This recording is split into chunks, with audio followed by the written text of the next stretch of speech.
Long, long ago, in the land of gold and magic, in a village called Uzoma, lived a prince called kwame. He was rude and arrogant and did not regard anyone, whether old or young. He used his position as the crown prince of Uzoma to sleep with all the young ladies, well, except Ngozi. Ngozi was a well-nurtured, quiet young lady who believed in the virtue of being holy until married. Kwame had tried on several occasions to woo her with her status as the crown prince, but she never caved in. One day, on her way to the river, Uzoma was stopped by the crown prince. "Hi, Uzoma," Kwame said, holding Uzoma's hand, but she ignored him and continued walking towards the riverbank. Uzoma had heard a lot from the people of Nkrumah about the ways of the crown prince, and she did her best not to become one of his praise. The village of Nkrumah was a close-knit village.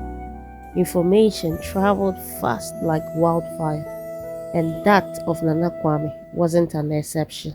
He had slept with every young lady in Nkrumah, and it was known to everyone in the village. Uzoma wasn't going to be part of the names he put on his conquer trophy. Kwame stared as Uzoma walked away and vowed to make her his, no matter what.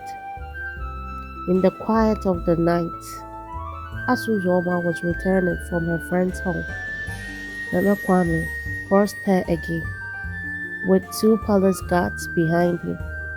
This time, Uzoma saw malice. "I get whatever I want, Uzoma, and today I want you," Kwame said as he forcefully dragged her, along with his two guards, into an abandoned hut.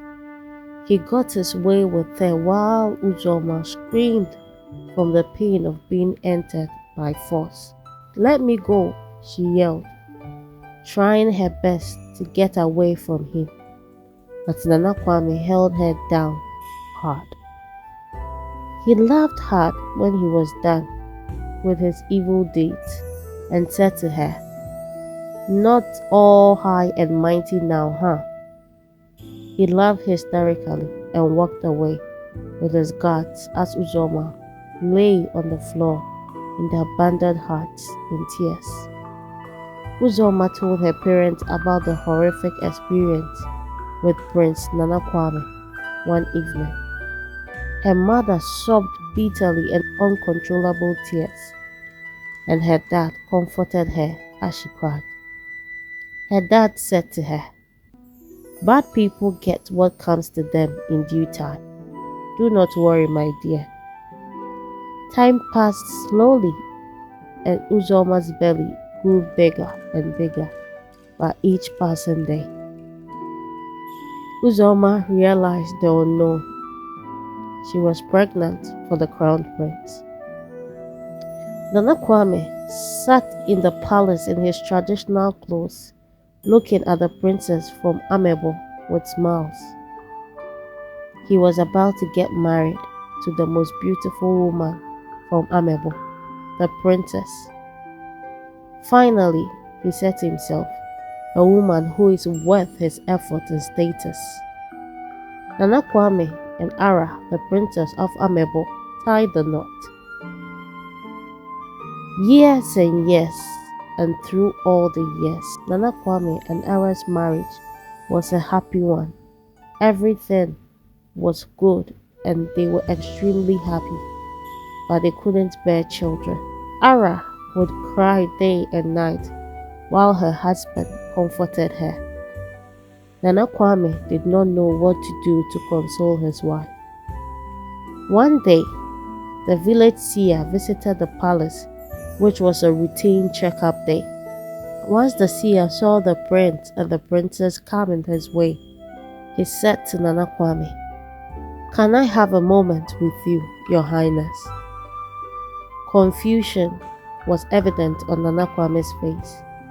but he still followed the seer. The seer took a long pause while thinking on how to convey his message.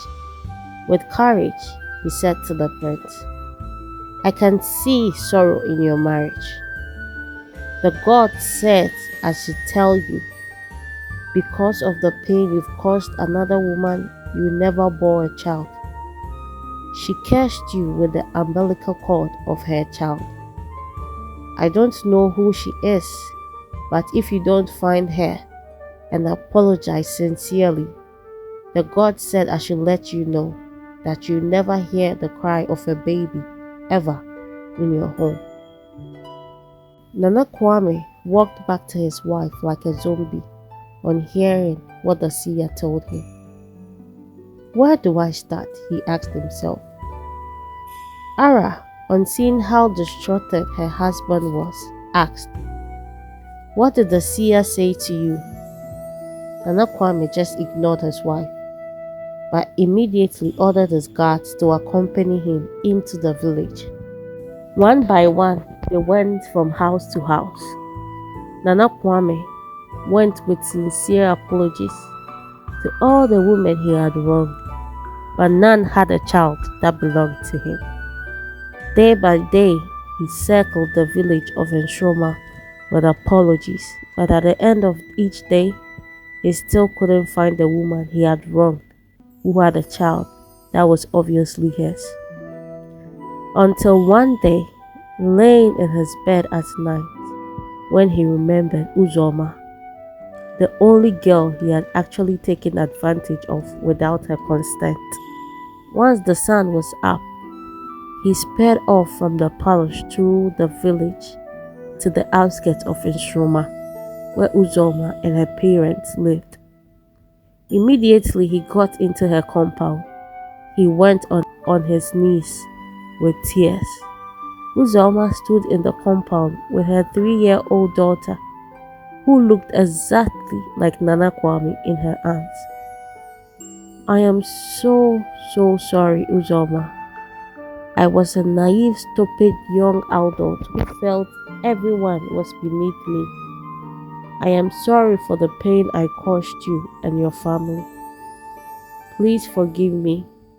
Kwame sobbed bitterly. Uzoma looked at her parents and back at the crown prince, who was lying in the middle of their compound sobbing. Uzoma walked up to him and said with peace in her heart, "I have forgiven you, Nana Kwame." He continued to sob as Uzoma handed him their baby girl, Uzoma.